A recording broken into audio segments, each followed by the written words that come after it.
What is good? What is going on, Wealth Our Way Nation? It is your main man, Charles Tank Harris, the founder and CBO of the financial literacy platform Wealth Our Way, where our motto is wealth is not only for the wealthy. I welcome each and every one of you to the Financial Power Hour. Before we get into anything, though, you know I got to practice the attitude of gratitude and say thank you to each and every one of you who are here with me as I stream across the Wealth Our Way Facebook page, the Wealth Our Way Network YouTube page, and then, of course, I got to give that Wild Nation salute to all the members who watch our programs pre-recorded, whether it's overnight, over weekend, on their lunch break, wherever they can squeeze some financial literacy in, and then a heartfelt how are you to the good folks on the Life 101 platform who listen to the audio recording of this very here program. Y'all see I went sans glasses tonight. I'm trying to get my what is it? This eye, my Forrest Whitaker lazy eye open and give y'all some good visuals of your boy tonight. I'm excited about this month. I hope you guys are as well. This is the month that I promised to deliver sports and entertainment and the intersection of finances. So tonight we are going to have a very dear friend and client of Wealth Our Way on the program tonight, Mr. Tahir Whitehead. And this brother, besides for being a fellow Temple Owl, which, you know, I love that Temple Owls are everywhere. Matter of fact, I got to take a shameless little shake of my main guy, Hooter, Temple Owl. So Temple Owls are everywhere. Tahir just landed off of a flight. I was literally on the phone with him as he picked up his car from the airport. I told him I did not want him to get on the broadcast while he was driving. So to drive home and bring him on the program, he's going to come on the show midway. And that actually helps me because, as most of you know, I did not do the show live yesterday for 15 minutes of finance. So I want to talk about some things that happened yesterday, as well as just some things that are going on that I believe the audience will find helpful as we then get into our program and our conversation with Mr. Tahir Whitehead. He played for the Arizona Cardinals last week. I say Falcons because in 2 weeks, we're going to have Mr. Brandon Copeland on, who's played on the Atlanta Falcons last year. So this month is going to be chock full of entertainment and sports people. I'm going to have a mentor of mine, one of my dearest friends, a person who I look up to with so much admiration and respect, next Wednesday, Mr. Charlie Mack, Philly's own, first out the limo, Will Smith, fame and fortune. This guy is Will's right-hand man. But I'm telling you, if you hear me mention anything about Will Smith next week, it'll be a slip because Charlie's story and everything that he's into, you got to go check out his Instagram page. He is the most famous, I always tell you, the most famous non-celebrity I've ever met because he knows everybody. He's everywhere. I started working with him when I used to be a bodyguard for Boys to Men. He was the person who taught me how to be a bodyguard. He helped Boys to Men get discovered. He helped Meek Mills get signed. He's helped so many. The brother that was on, what was the show with Taraji Henson and I can't think of the show where they ran the record label on the Fox network. But the boy from Philadelphia who was the actor on that show, Charlie Mack was his manager, maybe still is his manager. He just has helped launch the career of so many people. And he's going to be on the show next week. He's got Empire. There it is. He's got some good things cooking that we want to talk about. One of the things that I love most about Charlie is his commitment to our city of Philadelphia. He used to do the Charlie Mack Week of Peace that culminated with a celebrity basketball game, and everybody came and played in that game for Charlie. So, you know, this month is going to be crazy. We're going to have Tahir on the night, Charlie Mack next week. Now, here's the funny part. So today is the 2nd. Charlie will be on the 9th. On the 16th will be Brandon Copeland.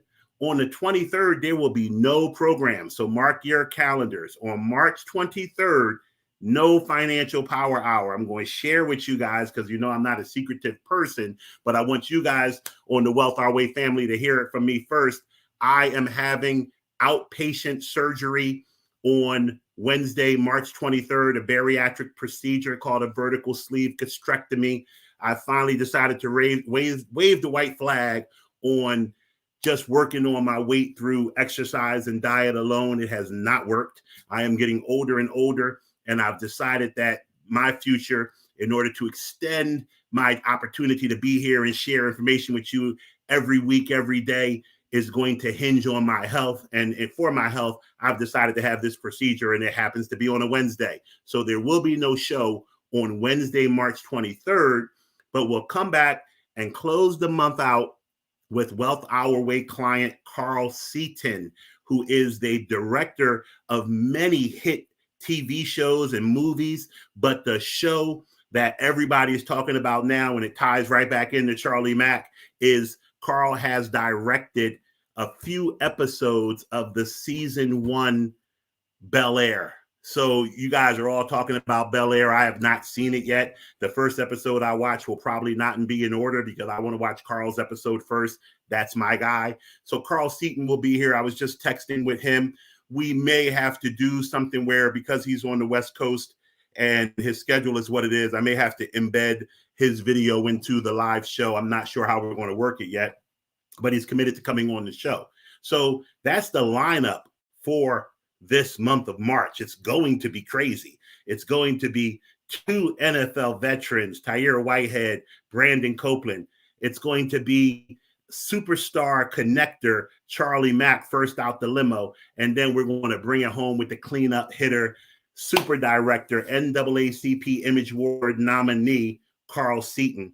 And here's the thing. What's really crazy about all of this is there's 5 Wednesdays in this month, and I'm still only going to do 4 shows. That was not intentional. But one of the things I will say is Brandon is not just an NFL athlete, just as Tahir is not just an NFL athlete. These are gentlemen, besides for being my clients, who are great community people and great businessmen. And that's what they're coming on this show to talk about, where they have the same business ideas and the business opportunities and the business dealings that you and my audience have. So they're coming to share that with the audience. So that's what March has in store for us. Let's talk about why I did not do the show yesterday. It's just a crazy freak situation. I ran out to grab something to eat yesterday. And while I was out, and everything in my life ties back to economics and finance, because that's my lens. I see everything from a business or a financial or an economic standpoint. And as a result, I bring it to you from a conversational standpoint. So yesterday, I'm going out to get some food. I happen to be in New Jersey this week. I'm not in Georgia this week. And I saw what I could just best describe. It looked like a flash mob. It looked just like a huge group of humanity just doing something. And I didn't really know at the time what was going on. Upon further investigation, I see a bunch of young kids, middle schoolers around my son Trey's age, in a scuffle. And it's not an even scuffle. It's not like a mob or gang fight. It's about 20 kids beating on one kid.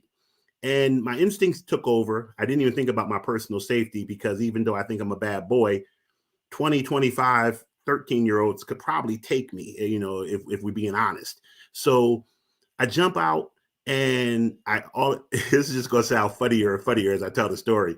But part of the reason I'm having the weight loss surgery is I have bone-on-bone osteoarthritis in my one knee and 90% bone-on-bone in the other knee. There are days I wake up that I can't walk without the assistance of a cane. So I keep a cane in my car because I never know I could be driving and then all of a sudden my knee go out. So I need the cane to get around. So my cane that's in my car, I got 3 canes. I was explaining this to my son the other day. I keep one by the bed, one in the office, one in the car. The canes they all have a name, because if you know Tank, I got to be over the top with everything. My one cane is nicknamed Candy. My other one is Co. And then my last cane is Big Daddy. And Big Daddy is in the car. So it's Big Daddy cane, cocaine, and Candy cane. You see what I did there? So anyway, I grab Big Daddy and I jump out the car and I'm waving. I'm telling these kids to stop. And fortunately, they listened. Like, I don't know if my voice was authoritative, my cane waving, I don't know, but they stopped beating this kid. A couple of them popped off at the mouth, but when they saw, that I popped off back and was like, what you want, they started to disperse. But now I got this kid in front of me beaten to a pulp, And I asked him if he wanted me to call, his mom, the cops, an ambulance. And he didn't want the people's called. He didn't want the ambulance. He didn't want the cops called. But he asked me to call his mom. I called his mom. I tell her what's going on. I said her son looked really bad and I was going to take him to urgent care. So I took him to urgent care and I'm sitting there waiting with his mom for him to be picked up. And the crazy thing is I completely lost track of time. Like I didn't get my food either. So let's just be clear. It was a whole Good Samaritan day. I didn't eat and I lost track of time. It wasn't until a very good friend of mine and Wild Nation member, Brian Revelle, shout out to my guy, Brew texted me or called me. And I'm like, as soon as he called me, I knew. I was like, oh, what time is it? It's 12:38. Damn. And I realized that, I blew the program yesterday. So I apologize because, I'm very committed to being here whenever I say I'm going to be here. If I'm not going to be here, I'll let you guys know. But I got up yesterday morning and I put on Facebook what I was going to talk about, what was going on. I had every intention of being here at 12:30 Eastern yesterday. And then that happened. So why am I telling you this story besides for the fact that I wanted you to know why I wasn't here yesterday and how in hell can I draw this back to personal finances? The reality is that I have spent the last couple of months down in Alpharetta, Georgia, Roswell, Georgia, Norcross, the nicer areas of Georgia, Sandy Springs, where my kids reside. And I often think about the difference that my kids are experiencing in their youth and growing up versus what I experienced. It's very clear to me when I go to my son's sporting events. So I go to his basketball games and I see the parent involvement. I see the people there supporting these kids, making them feel loved, making them feel valued. I see the resources they have. I've vented and voiced this on Facebook. And once again, I don't do this to brag. I tell you this as an authentic vent. Since December, since moving down to be closer to my son and help him with sports, I've spent almost $5,000 on him as far as athletics are concerned. The registration fees, he's in junior nights feeder football, junior nights feeder basketball. Now he's actually going up to the high school. He'll be a rising ninth grader. So I had to pay the high school football fee. I had to pay the AAU basketball fee. Then he needed training for basketball. And now I just signed him up for training for football. So no exaggeration. I've spent, if not 5,000, slightly more. And I was venting on Facebook about who has this type of money. I always tell you guys I'm blessed. I acknowledge that I'm blessed and I've been able to make a very good living. But who has the type of money, especially if there's more than one kid? I'm blessed that just Trey is playing ball now. His sisters are all high school or older and they're not costing me money like that. But what if you got 2-3 kids in the same roughly age group and all of them want to play a sport? Now, mind you, I grew up playing sports in Philly, but I played street ball. I didn't play anything organized. My mom didn't have money for Pop Warner or AAU. I didn't know what any of that was.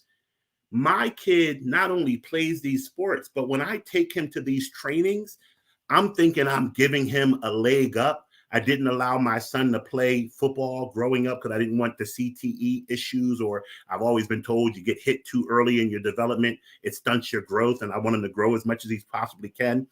So he's behind on a skills basis. So now I feel kind of obligated to up his skill level by paying for these trainings.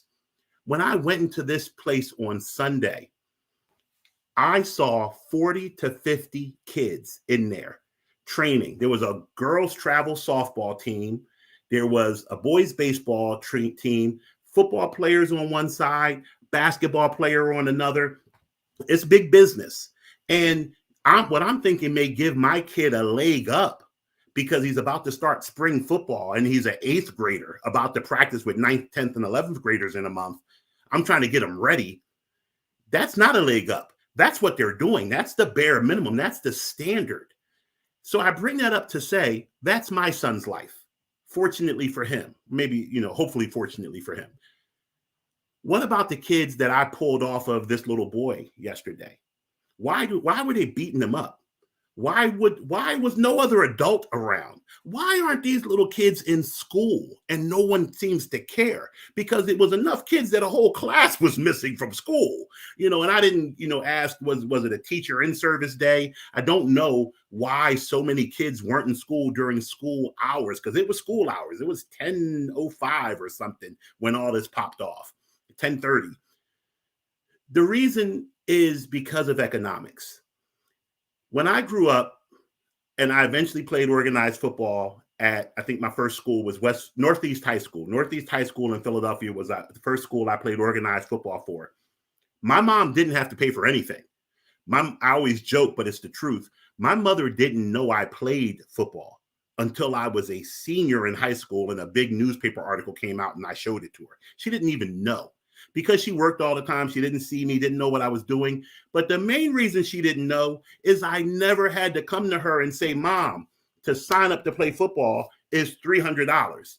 Because if I had to ask her for $300, Big Tank was not playing football. That just wasn't going to happen.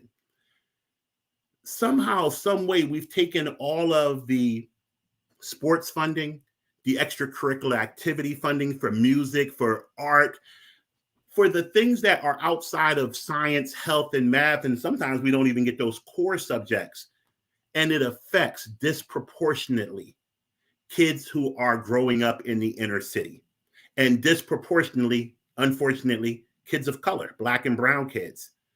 But, one of my best friends growing up, and he's still really cool with me now, shout out to my man, Rob Costello, who, I just had drinks with him a couple months back, and we're tight on Facebook. I went to watch his kids play at Deptford High School. Rob Costello was one of my best friends growing up. And as you can maybe tell by the name Costello, this was not a Black guy. So Rob Costello lived 4.5 blocks from where I went to high school. There was a big divide between the poor Black neighborhood and the poor white neighborhood. But the common word for all of us was we were poor. And poor doesn't really understand color, which is why I'm always on here talking about race is not a thing for me. I have to deal with race. I'm in America. I have to deal with race. But race is not a thing for me. You could be white, Asian, European, Hispanic. I don't care. If you cool, you cool. If you a jerk, you're a jerk. And what we have to realize is that there is a systemic level of poverty being forced upon the masses, which is why we do what we do here at Wealth Our Way. You are welcome here when you know that the people who are in the 1%, the people who have always been deemed the haves, the wealthy, they're not your people. I'm your people. This is your tribe right here in Wild Nation. This is your tribe. So it doesn't matter if you're white, if you're Black, if you're Hispanic, you're gay, you're old, you're fat, you're skinny.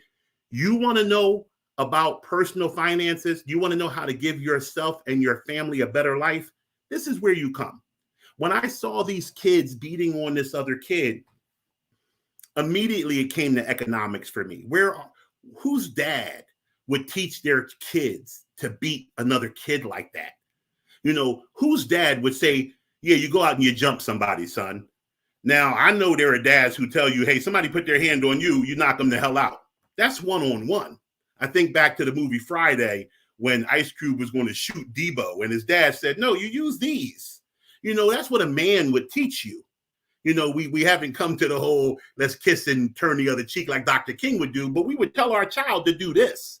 We would not tell our child to get 19 of his friends and jump another child. That's cowardly. And somebody put that in the chat, that these kids were cowards. These kids are misguided. They're not even misguided. Let me correct myself. They lack guidance. No one is guiding them.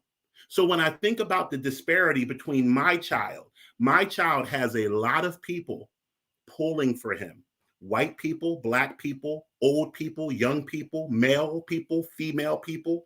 The number of people who come up to my child after a middle school game or whenever and just tell him how great he is. I have to always cover his ears because I don't want him thinking he's better than he is. But they support him. He looks around and he feels loved. Think about that for yourself. Let that resonate to your own experience. How much success comes from your confidence. There's a movie, Catch Me If You Can. It's Leonardo DiCaprio and Christopher Walken. And Christopher Walken is Leonardo DiCaprio's dad in the movie. And he was a big Yankees fan. The movie was about, they lived near New York. And he told his son that the Yankees won as much as they won because the minute you walked into Yankee Stadium as the opposing team and came out the locker room, you got to walk past all the statues of the famous Yankee teams that did it to death. Babe Ruth, Lou Gehrig, all of the big names. And then you see those Yankee pinstripes. He said those pinstripes had you losing the game before you even got up to bat. Same could be said about Michael Jordan. When you were up 11 points with 3 minutes to go against the Bulls when Jordan was playing, you didn't start thinking about your dinner reservation. You was like, we got to close this cat out. Michael Jordan was good for 15 mental points every game on the other team. The reality is that as we encourage and feel encouraged, we do better. We promote a level, aura of greatness. And that confidence takes us a long way. Conversely, I had this conversation with a few Black people the other day. There were no white people present during this conversation. And the Black people who I was talking to, all college educated, all have more degrees than me. I have 1 degree. They all had at least master's degree. 2 of them had doctorates. And we were talking about the term, I hate using it, but this was the subject, Black on Black crime. And we were talking about the killings, namely in cities like Philadelphia, where I'm from, and Chicago. And I was explaining to them that, and this is not an excuse. There is a difference between an excuse and an explanation, even though both of them start with X, EX.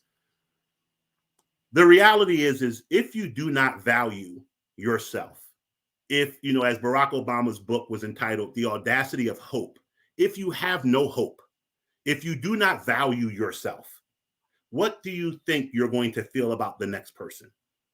Because we tend to like ourselves more than anybody else. That hopefully is the ideology of most people.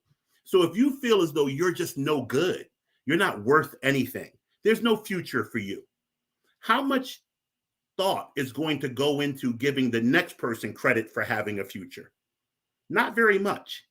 When I worked at New York Life Insurance Company, we had a prevailing thought going around that we might see some change if in Black communities, newborns were encouraged, their families were encouraged to purchase life insurance policies, whole life insurance policies, as a method of savings, as a savings vehicle. And the rationale behind that was, if every time a young Black, and in particular, let's just take it off of just race, a young Black boy, let's make it race and gender. If every time a young Black boy in the inner city was born, people got together and bought him a whole life insurance policy, eventually you would have a whole bunch of teenagers who would be of worth something to New York Life, Mass Mutual, Penn Mutual, Northwestern Mutual. If these companies were writing checks every other day for $75,000, $100,000, $500,000, $1 million, I believe, as Charles Tank Harris, they would be at the forefront of gun control and crime prevention and education and bringing back extracurricular activities. Northwestern Mutual will put a basketball court in the heart of the roughest Chicago neighborhood there is, because they'd rather spend that money than pay out these insurance payoffs for premiums that were barely collected. 17 years of child premiums would not be worth the $100,000, $200,000, $500,000 they would pay out. So you have to start asking yourself, what is a life worth? And when I saw what I saw yesterday, I saw a lack of value being placed on the life of a child. I saw the lack of understanding of the children who were committing what was a crime and what would happen to them if caught.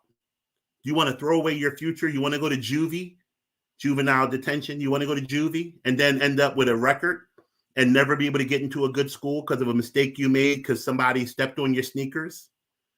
And that bothered me.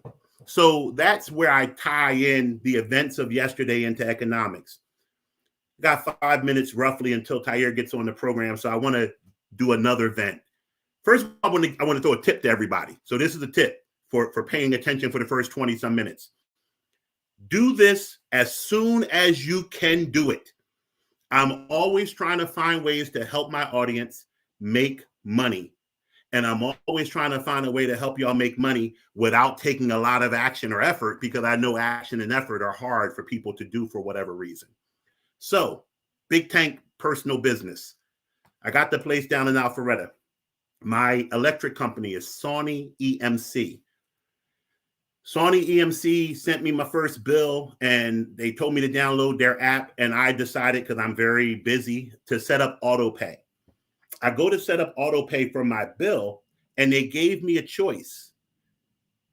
ACH draft straight from my bank account, credit card number. Which one do you think I chose? Put it in the chat. And why?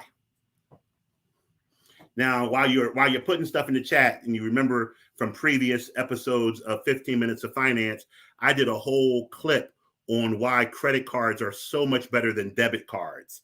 And although I do understand that credit cards can lead to debt, boom, Sister Lindsay comes through yet again. Credit card for points. So the one particular credit card that I chose to use is my Navy Federal card. My Navy Federal card gives me $2 for every point I spend. It's on autopilot now. It's not costing me anything. They didn't have a fine print that said, if you use your credit card, it's 50 cents a month transaction. Nope. I had the same choice between credit card, bank account. I signed up for the credit card. My electric bill averages $100 a month. For 12 months, that's $1,200. $1,200, 2% cash back, basically, means I'm going to get $24. Y'all can laugh at me if you want about saving or getting $24. But first of all, if you do that steadily across everything you can do it for, it's going to be more than $24. But hell, what if it's just $24? $24 is something. $24 is a book. So here's a book that I love. I've talked to you guys about this book before. 5 mistakes every investor makes and how to avoid them.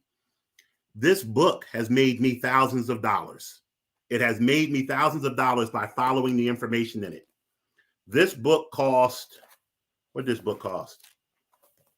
$18. $18 for this book. So I saved $24 on my electric bill.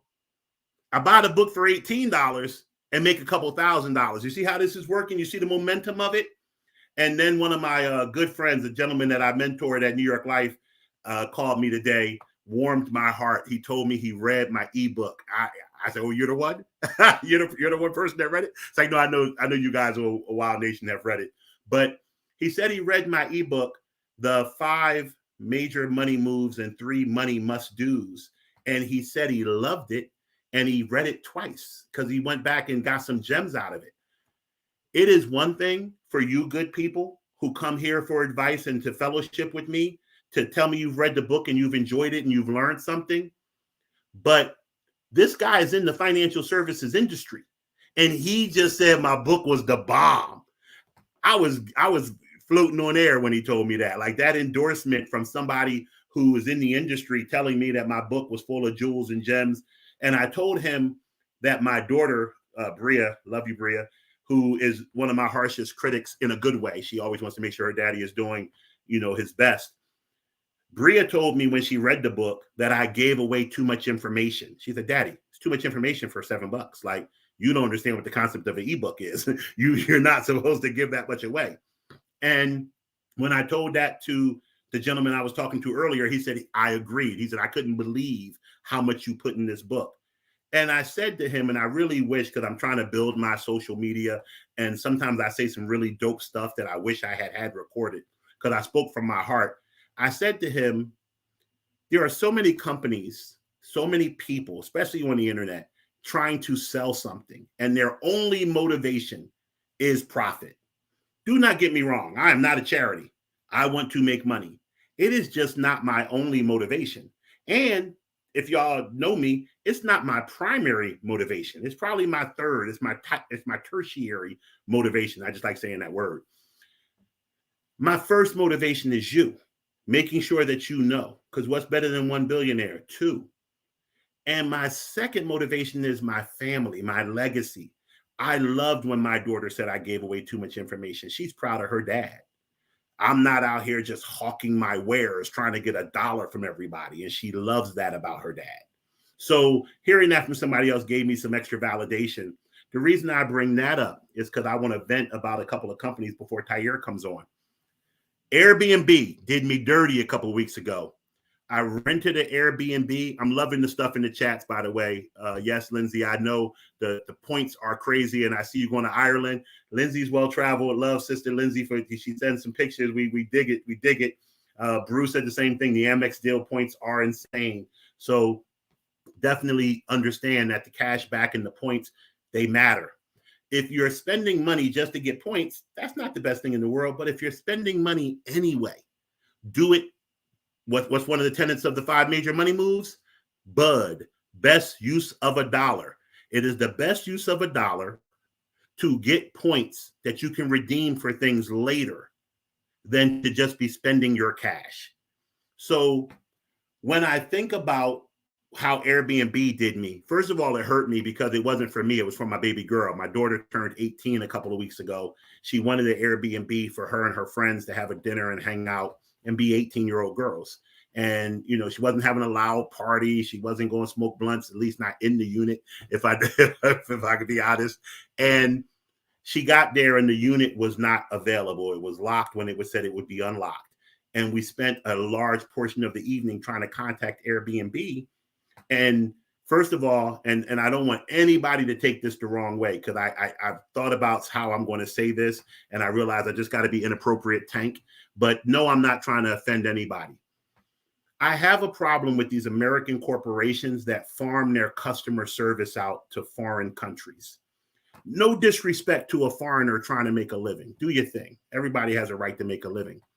But when I call a company to talk about an issue that I'm having, I want to be able to understand the person, and I want them to be able to understand me.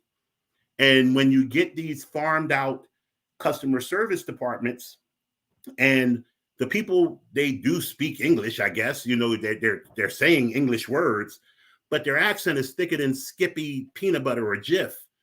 And they only know how to say a certain number of words, like they're reading a script. So when you give them a problem that's off script, it befuddles them a little bit.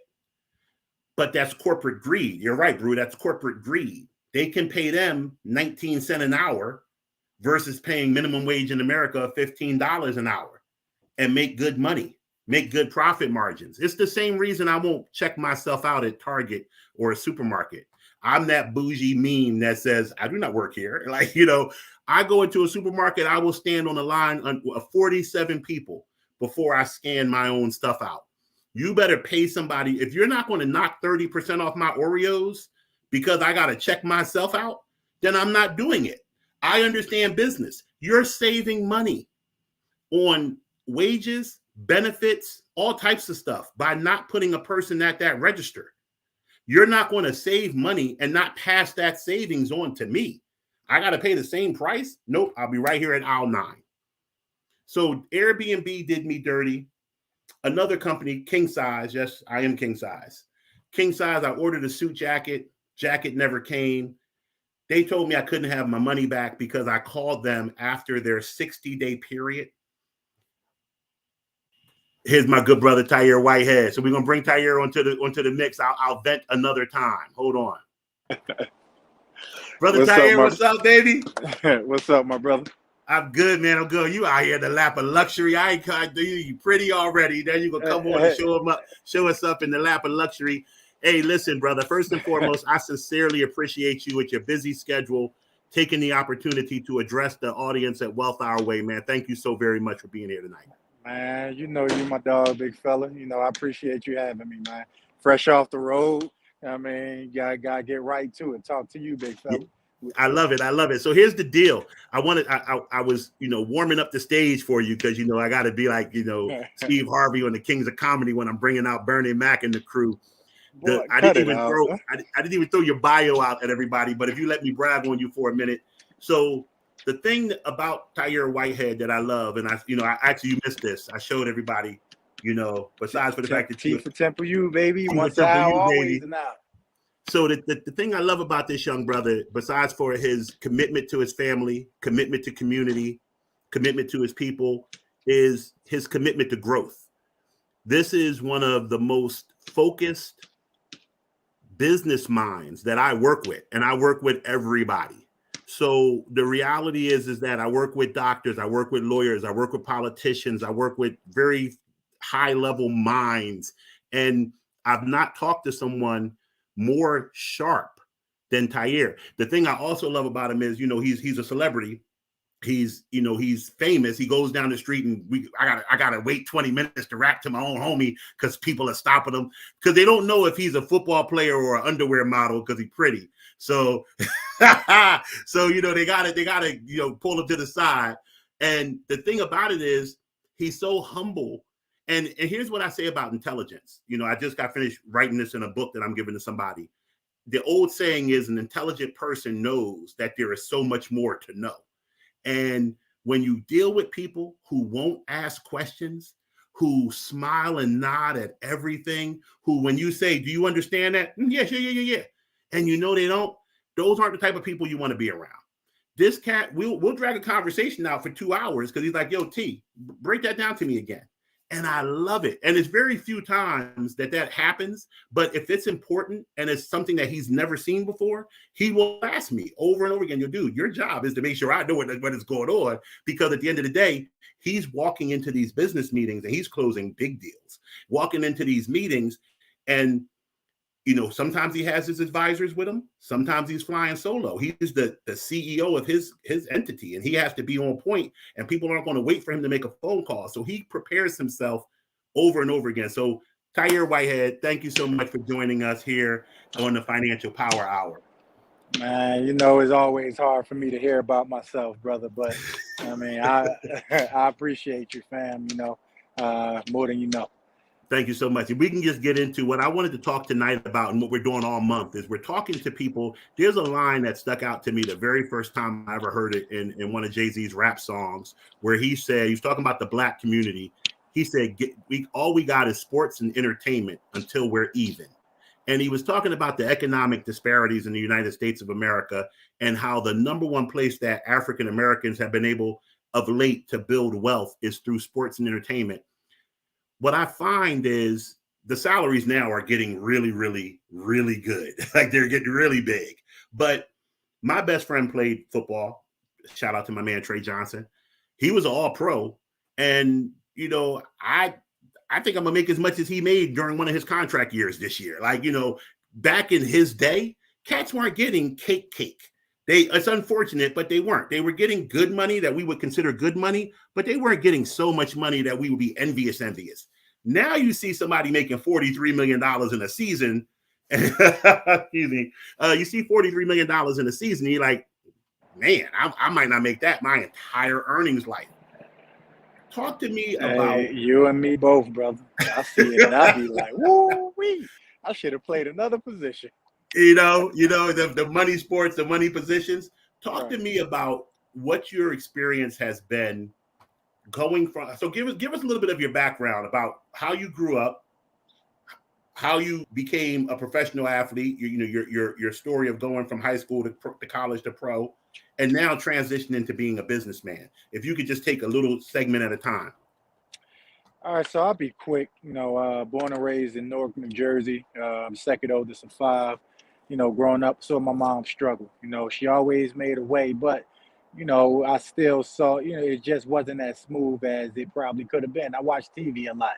I watched Bill Cosby, the Huxtables, all that stuff. You're like, ooh, that's that family dynamic right there is what you strive for. So for me, growing up single parent household, you know, I I didn't know what I wanted to do. I know we didn't. I knew we didn't have the money for me to go to college or my mom to pay for college. So I said, look, I got to go out there and get a scholarship, some way, shape, or form. And for me, that was through athletics. Never dreamed of playing in the NFL, honestly. But my older brother, he played football, and I said, look, I want to be like him. That was my role model. And then going through the process, I loved the game and I was the ultimate competitor, and it ultimately led me to try to be the best at each and every level and compete at the highest level. And once I looked up, I had an opportunity to go to the NFL draft, then got drafted. I mean, then now I'm looking at, going into year 11, playing professionally, and I'm cool. It's not like I love the game. If football happens this year, I'm with that. If it doesn't, I'm with that. So I take that. I've always had the thought process of, you know, football don't last forever. Even as a rookie. So I wanted to take control of my business. That's not what I went to school for. I went to school for criminal justice, and I knew, and like, I never wanted to be spoon fed. So even when Tank, he talks about me asking a lot of questions, and even when he answers it once, and we get on another call at a later date, hey Tank, give me that. Can you break that down for me again? I always wanted to understand something till I was able to regurgitate it and give it to someone else. Because the more I talked about it, the more it helped me understand it. And that's when, like as Tank stated, I can walk in, a meeting now, and I can roll in there dolo and just make it happen, and I understand it because I have Tank in my corner. He's explained it to me before going into that meeting, and I take pride in that. So I take pride, and always took pride in my work, and I try to go in there and make sure that people take me serious, just as serious as they took me, that I'm taken as a football player and as an athlete. I'm taken just as serious as a businessman, an entrepreneur. So that's just been my take. I love everything about what you just said, and you brought a couple of questions to mind.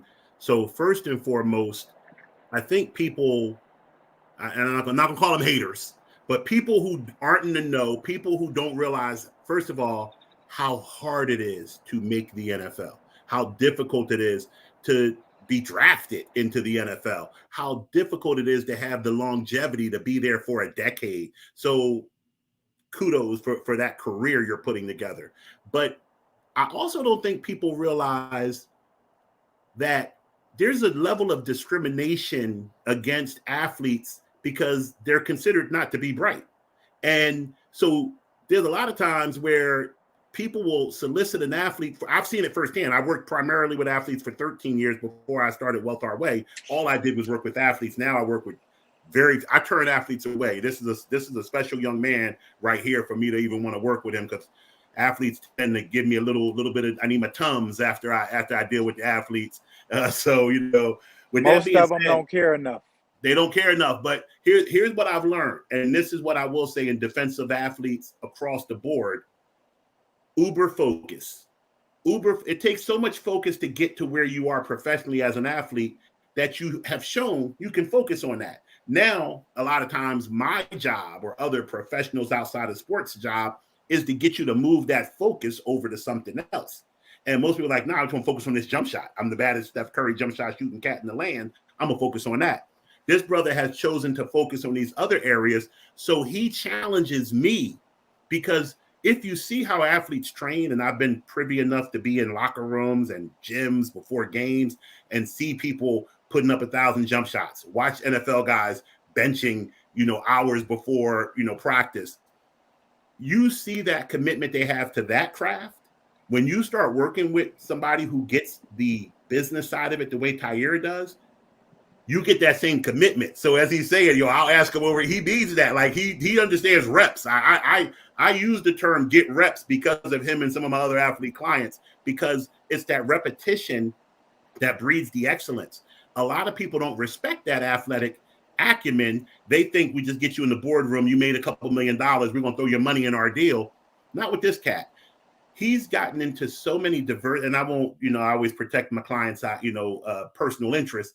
If he wants to share, he will. But he's gotten into so many diversified business dealings in multiple industries, multiple deals going on at the same time. And I've been on calls where I've had to watch him change hats, where we're talking about one industry and he knows all the jargon from that industry. And then we're on another meeting 25 minutes later talking about something completely different.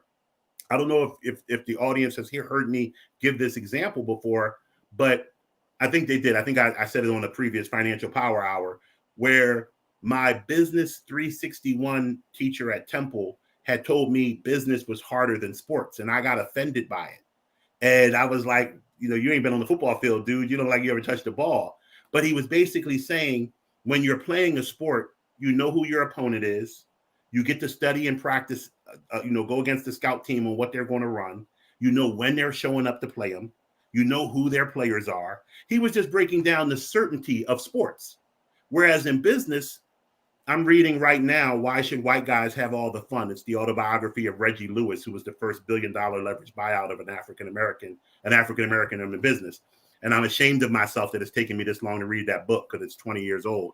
But when he talks about the fact that you don't know what's coming next, he had so many deals where he was at the table walking in expecting to do a closing, and the closing didn't happen because of all these unforeseen things. Can you talk to us about that very topic? Being an athlete and having such a regimented schedule, having your opponents laid out for you, the plays you were designed to stop, versus how complicated or varied your business dealings have become.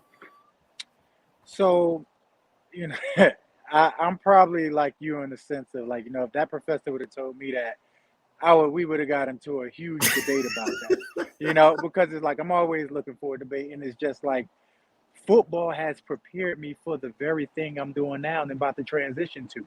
It's prepared me to be structured. It's prepared me to be, like anything goes. It prepared me for the roller coaster of the life and the business deals and all that other stuff, because I have the laser focus, that's I've been having since I was 9 years old, and kind of developed to this point.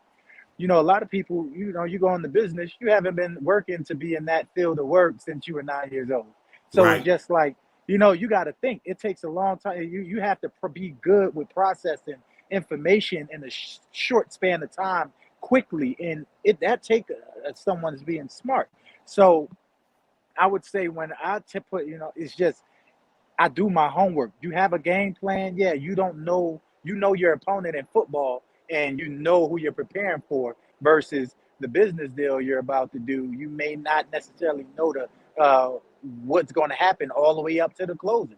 They may ask for another, document that extends the closing date, and that's happened to me before. And it's just like my ability to adapt and just say, okay, what's next?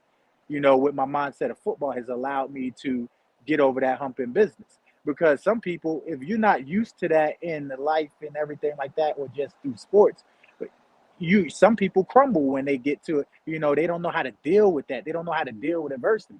And it's like right now, I'm reading, not reading, but I'm listening to an audio book, Extreme Ownership.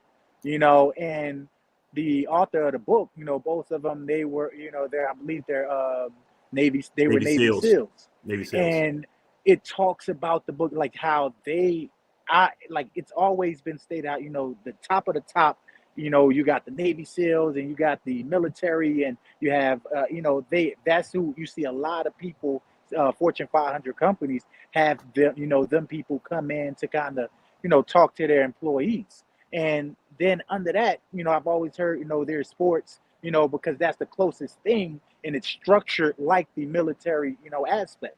And then you see a lot of athletes and everything transition to, different areas in not entertainment, but, business. And then you can see most of them be successful, because they apply that same work ethic. And that's just what I'm doing. I'm just taking tools that I've been taught throughout my life, throughout my career, to transition it to another field. Because at the end of the day, football don't last forever. And then once you transition. I lost your volume for a minute, Tahir. Can you hear me? You hear me, Tank? I hear you perfectly now, brother. Okay. All right. And then it's just like, it's just a matter of applying that same work ethic. So I'm not sure if I answered your question there, but No, you did. You did, because you talked about okay. that transition from the field to the boardroom. I want to make another transition, because one of the things I'm most proud of you, not to sound condescending, but one of the things that I hold you up on on, pedestals, the wrong word, just hold you up in fine light and reverence is the family man that you are. The reality is that I was telling the story before you got on, but I talked to you when you had landed about the young fellow I saw getting jumped the other day, and how, especially in the African American community, but across communities of poverty everywhere, there's not a lot of strong male leadership. And I know that is something you pride yourself on in your home and beyond. And I know you have a younger brother who looks up to you so highly, and he's one of the top ranked athletes in the country. And it's funny when I saw you at your community event in Newark, and he said something about going somewhere. You go sit your butt down over there. And it's always funny to me, though, when somebody is like, I don't want to say they come out of character, but you went straight big brother mode. Like, it wasn't like you were a celebrity. It wasn't like he was a top 100 athlete. You were his big brother. You're like, just sit over there. I would talk to you in a minute. And what I took from that was how he looks up to you. And I haven't had an opportunity. I've met one of your sons. Haven't had an opportunity to be around all your kids, but I hear you working with them. A lot of times we're on Zooms, and I'll see you working with them. Can you talk to me about how, at the end of the day, you were able to keep such strong family values through the transient NFL career you've had? You could be on one team and still have a lot of traveling in your life through your NFL career. To switch teams and to still hold your family unit together the way you have, and to be the brother that you are, the father that you are, the son that you are. Can you talk about that to our audience? I, I still try to figure out how I'm able to, juggle all of that, bro. Like, for me, it's just that I hold them so near and dear to my heart, and I want to make change in my community. And in order to make change in the community, you got to do it at home first. You can't go out here and think, you're going to help anyone if your home life is in shambles. So I worked so hard at that because, I didn't grow up with my father in my life. So I said, look, I'm going to be everything to my children. I'm going to make sure that I'm their biggest role model. They don't have to look anywhere else to try to figure out how to be a man and things like that. And my wife, she like that's my road dog. That's that's my backbone. And since like I'm not able to do what I do without her doing what she does and everything for the family also. So even as far as being a brother, I'm 14 years older than my younger brother who's about to go to Duke. By the way, just and he reminds me so much of myself, where he's just down to earth, he's humble, he's so helpful to people and everything like that. And I'm just always mindful of it, and that's it. I try to live in the moment. I don't try to just, they say never be so busy, making a living that you forget to live. I think, and I'm Mm, paraphrasing there, and it's just like I try to be in that mindset of when I'm home, I'm home. When and I'm trying to be present with my children. When I'm in a business meeting, I'm there. I try to limit myself on social media unless I'm just kind of checking in with family, friends, or just for a laugh. But I limit myself even with that in the day and time where social media runs a lot of our lives. But you still have to know how to utilize it to your advantage, because it is a tool where you could benefit from a business standpoint. For a yes. long time, I never posted business stuff that I was doing because I was so afraid that someone would try to take something from me or anything like that. And I realized for that I didn't really capitalize off of all of the relationships I could have built because people didn't know what I was doing off the field. So you're limited to the guys you speak to in your locker room. But when I think about it now that I'm posting, just over the last few days, I posted about some of the real estate stuff that I'm doing. I have guys across it like that I've encountered. Dang, bro, that's big time. That's dope. I'm like, how can I get involved? Like, I want to call you and get more info about that. And now I'm like realizing like, dang, I stunted my growth from an entrepreneur by not really promoting that sooner. So, just in kind of bring it full circle from being a brother, being a son, a husband, a father, try to make sure that I am the best, being that I can be, the best husband that I can be, the best son that I can be, the best brother, best father. And I challenge myself just like I challenge myself to be the best athlete that I can be, the best businessman I can be. Any journey, any path that I embark on, I make it my sole goal, my purpose to be the best at that. And and it shows in, as you stated, when I'm with my children. I some way somehow I just because of my energy and how involved I am, and I can get the kids roll. Now I'm the assistant baseball coach on my 5-year-old's baseball team. So now my 7-year-old, he wants me to be involved so much that now he's like, "Hey, Dad, can you be the assistant on my team?" And I'm just like, like they're always competing with one another, and it's just like I make it a healthy, competitive nature in the house where I get them to understand, like, look, you got to work for what you want out here in life, whether it's your relationship, whether it's your relationship with God, whether it's your relationship with your mother, your brother, your children. Everything in life requires work. It requires effort, and it requires discipline. And you just got to take the time to invest in it. I agree with you completely. It's funny. What you just said is very, very key. You never realize how much they're watching and looking. And, my pastor once told me that your wife and your children are the biggest mirrors you'll ever have in your presence because they see what you do and show it back to you. A lot of times when I have any frustration with my children, my spouse, or my ex-spouse for that matter, it's because they've seen something that I'm doing and they're showing me that habit or trait, and I dislike it in myself and I've passed it on to them. So it makes me more mindful of who I need to be in front of my kids and in front of people who I care about and who I have influence over. You have to Right. try to lead by example. Now, I'm a wild dude and I try to be true to myself. So I'm not going to present a phony act, but I do want to make sure that I'm on my P's and Q's every time I'm around them. The last thing I'm going to say, because we're running up against time, it's another compliment to you, but it's also about business and it's about having forethought and not being closed-minded. So, as an NFL athlete, Tahir has access to a background check mechanism that the NFLPA puts in place for all of their athletes. If they're going to do a business deal or work with somebody, they can call the NFLPA, give them the person's name, date of birth, social security number, and pretty much find out anything about the person they want to. And Tahir did that with me when he first decided he was going to interview me to work for him.